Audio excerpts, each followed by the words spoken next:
Welcome to Influential Entrepreneurs, bringing you interviews with elite business leaders and experts, sharing tips and strategies for elevating your business to the next level. Here's your host, Mike Saunders.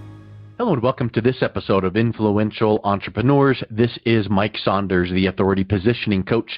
Today we have with us Susan Ibitz, who is a human behavior hacker.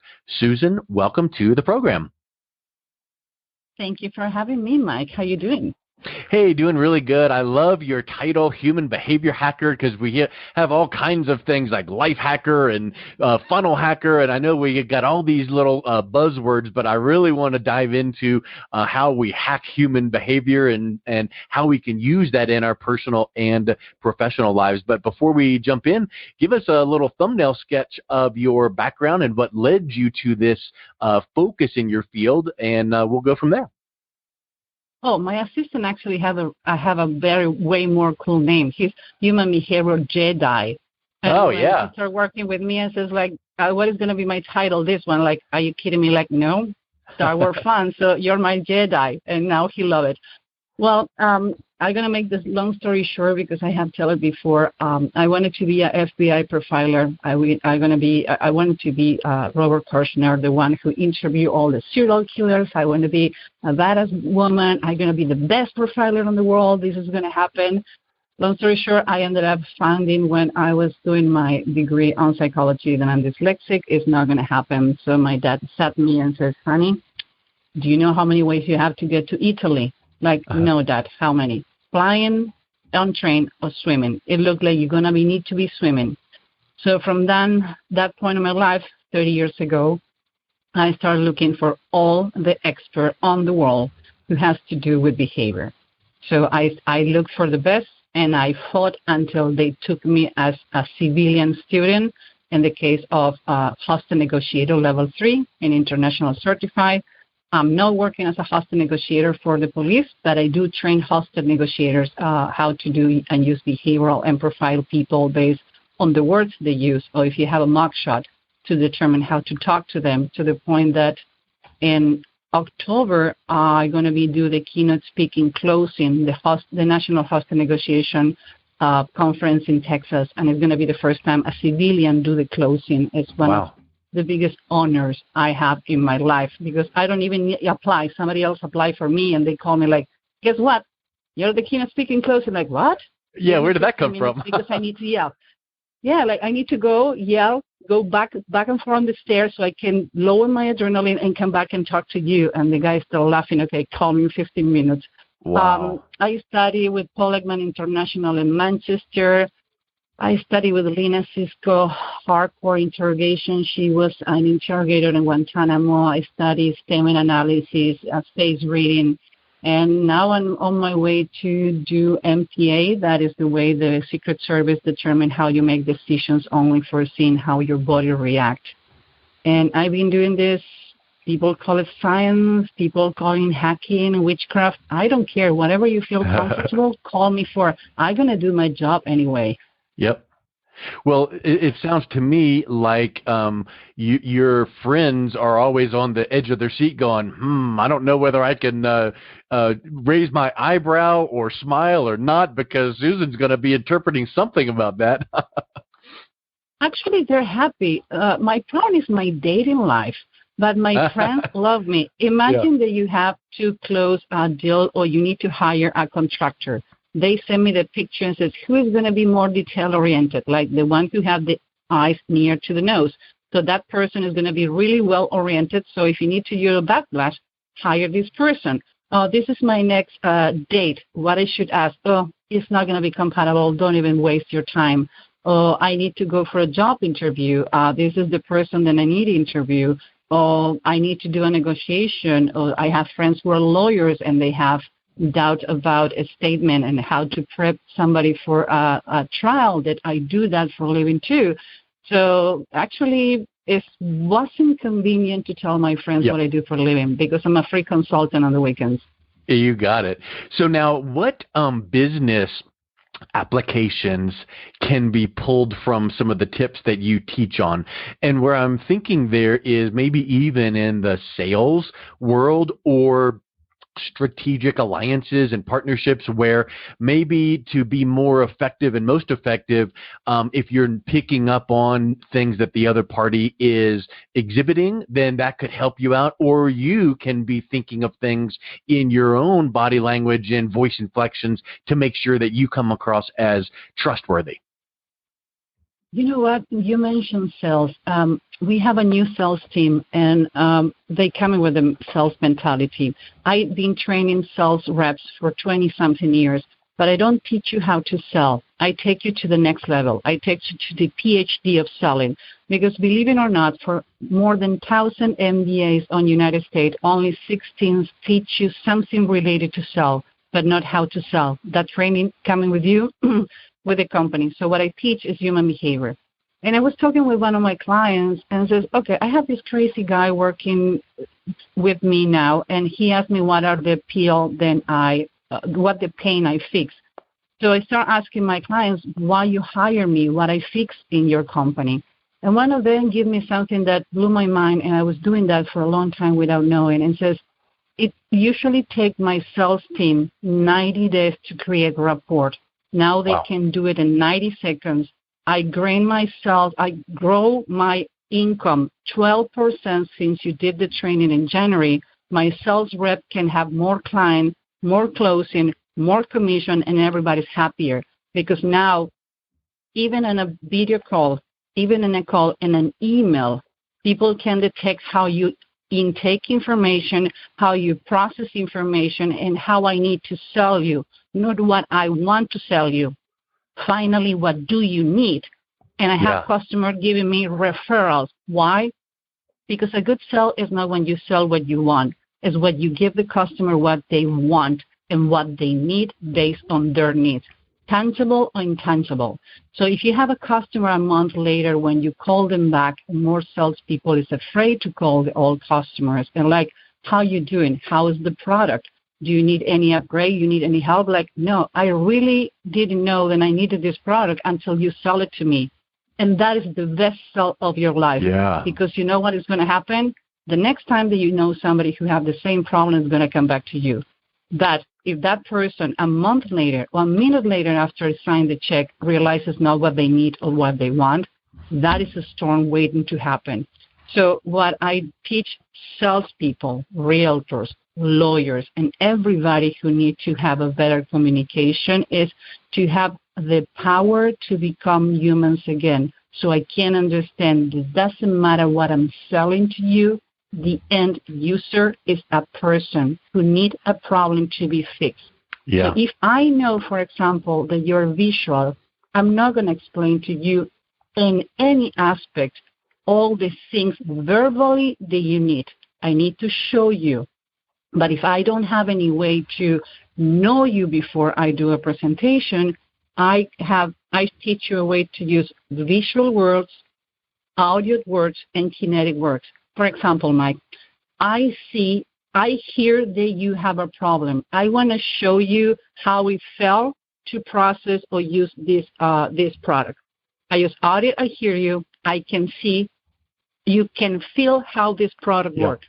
So because you don't know right off the bat whether that person is auditory and needs to be spoken to with those, now can you just, hear how this would, but the point is, if you knew that someone was visual, you're going to use visual type languaging. If you knew they were kinesthetic, you're going to say, just imagine if you're feeling the power of. But if you can at least use little bits of each one of those, then it's going to resonate with them until you can ascertain which they are, right? Yeah. How many times somebody tells you in a company, you know what, I'm not the right person to talk about it. I'm going to submit it to my boss. And they don't say a name. And you're like, how I get the name? How I know who I'm talking to? So I teach you how to profile people even though you don't know who you're going to be profiling. Another thing I always say, it happened to me, then I found out that somebody has been training with me in another company for the way they send the emails. If I ask for something on an email, it says, Dear Mike, see you later. Do you know how you need to reply to that person? Dear Susan, see you later. Yes. Because that is the way that I can fixate. Now, oh my God, we talk the same language. Even though for you and I, maybe, Mike, it's something like, duh, it's obvious, you would be you would be amazed. It's the little teeny things that tend to make the difference. And I find myself doing that frequently, what you just said. If someone, like I use the word, hey, I'll say, hey, Susan, in an email, hey, Susan, just wanted to let you know. But if someone emails me and says, hi, Mike, I've got a quick question, I will reply, hi, Susan, I just wanted to let you know. That's great, because you want to respond in kind. And it's kind of like some of the old, I don't know, sales training or whatever, where they teach you how to mimic or mirror or ape someone, where if they're kind of, using quicker language, then, like I use this example a lot. If you're from New York City and talk really fast and you're trying to sell someone from maybe the country or West Virginia, you better not be talking a mile a minute, because they're not going to follow you. You better slow down your language so that it resonates with their communication style. It's funny because when I do the proposal, because, okay, let's be clear, what we do is not for everyone. Not everybody is ready to go to the Jedi dark side mind. Not because dark side because it's bad. It's because really this is like, we're talking about sides of the brain. We're talking about interrogation. We're talking about exercising. We do elevator speech. I'm recording you on the phone. I'm recording you on video. I'm going with you personalized. And some people feel like they get broken. Well, the only way to fix a nose is to get broken and put it together. But when I do training on sales, realtor, whatever sales, you're always selling something. Your podcast, my service, everything. What I do, the first 2 hours, I show interrogations, real life interrogations. And people look at me like, I think we're in the wrong class. Like, no. If that person can make somebody confess that he killed someone, you can get information from your customers. That's how it needs to be done. So I made them see a 2-minute video in the beginning and says, what do you think this person is doing right in this interrogation? Well, like, let me tell you, this, and this.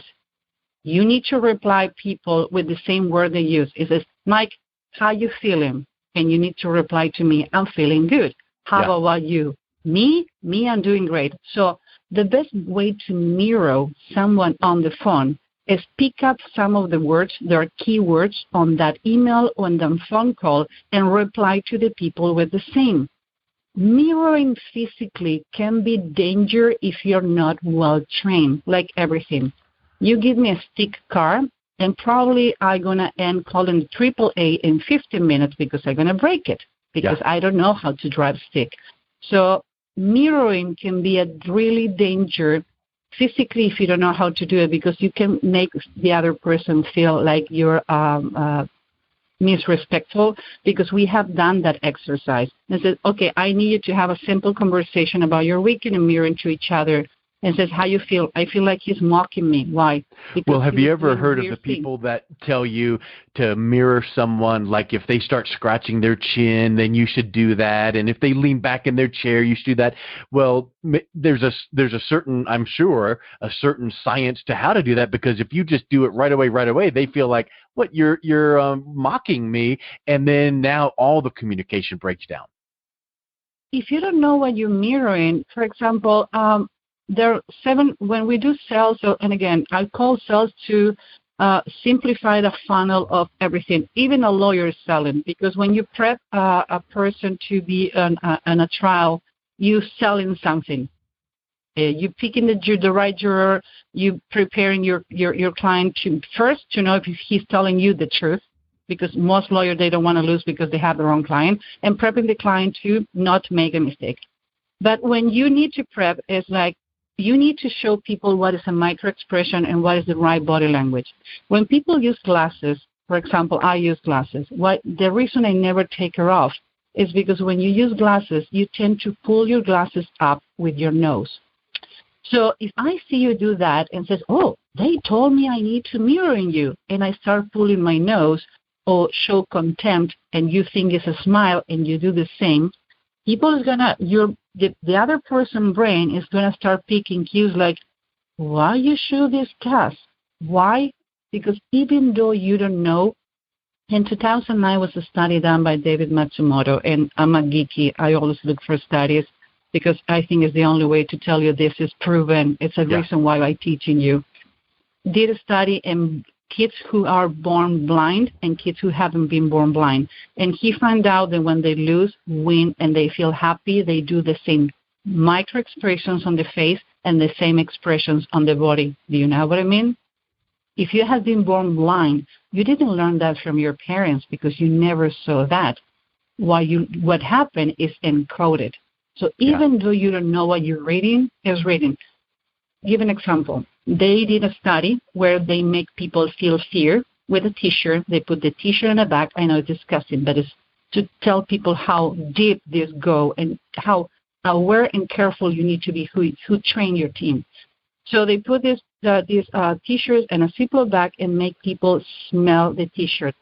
The T-shirts who were wearing by somebody who feels fear, they start feeling fear and they don't know why.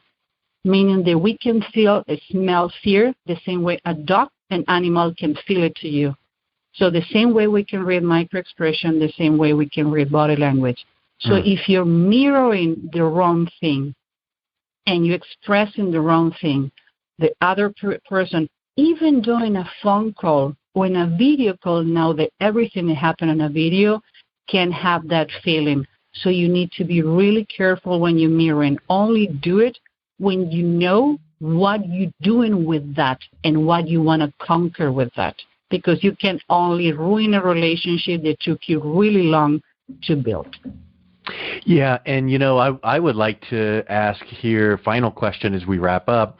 If we are on a call or a video call, and maybe it's in a sales situation or maybe as a networking strategic alliance, what is something that we should be aware of that we should do or not do that maybe we're doing and we don't even realize it? Like whatever the case might be, I'm going to say maybe scratching my cheek really would give the impression of something, but I don't know I'm doing it because my cheek itches. So what is something that we can take away from this going, okay, when you're on your next call or video call, here's one thing that will really make sure that you're being seen as genuine and trustworthy?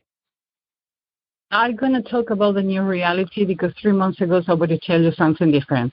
Do you know that a handshake is equal to 3 hours of human interaction?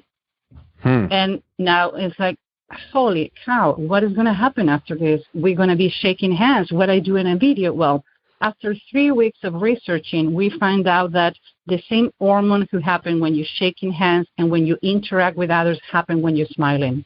So if you, for any reason, you start an event with a happy, natural smile, it's contagious, even through the video or the new networking. Even I can determine if you're really smiling and engaged on the call. For example, hey, Mike, how you doing? Hi, Mike, how you doing? Thank you for having me. It's a different. So when you're not in the mood to do networking in person, to talking to a client, talking with your team, or you wanted to go to the next video call or next phone call, is the simplest happy pill you're going to find. You're going to go to YouTube. You're going to find videos of bloopers, puppies, and cats. Actually, cats is number one. And that is going to release endorphins and adrenaline and oxytocin. And whatever happened after that, because you're in a happy place, you're going to show the happy place.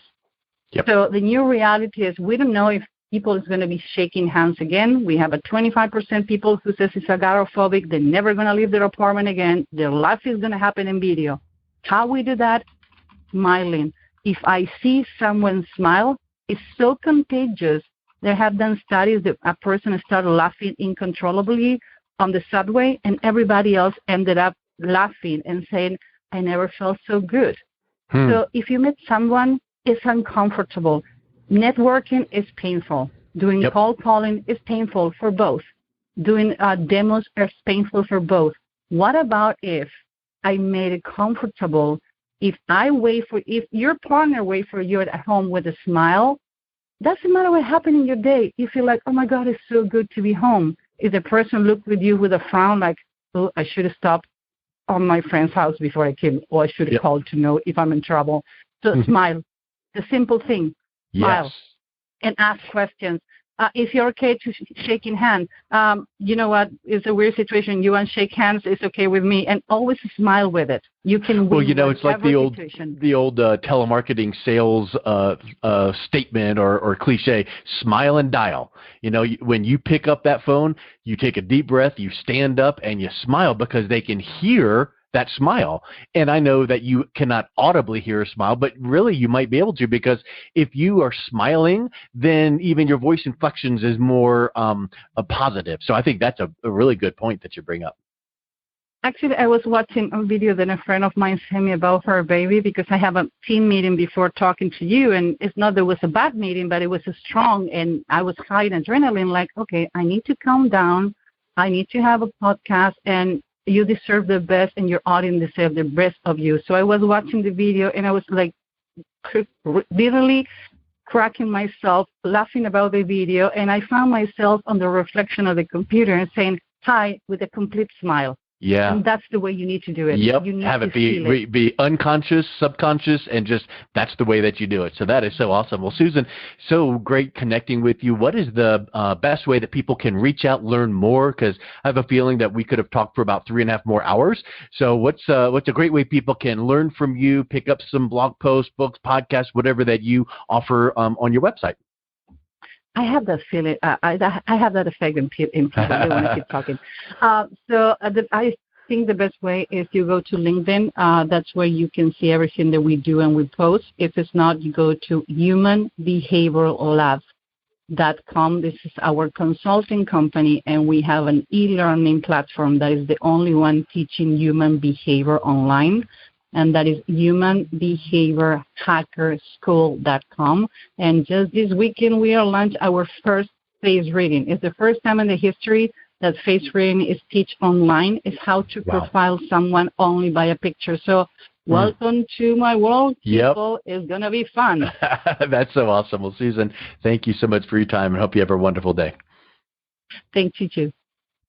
You've been listening to Influential Entrepreneurs with Mike Saunders. To learn more about the resources mentioned on today's show or listen to past episodes, visit www.influentialentrepreneurssradio.com.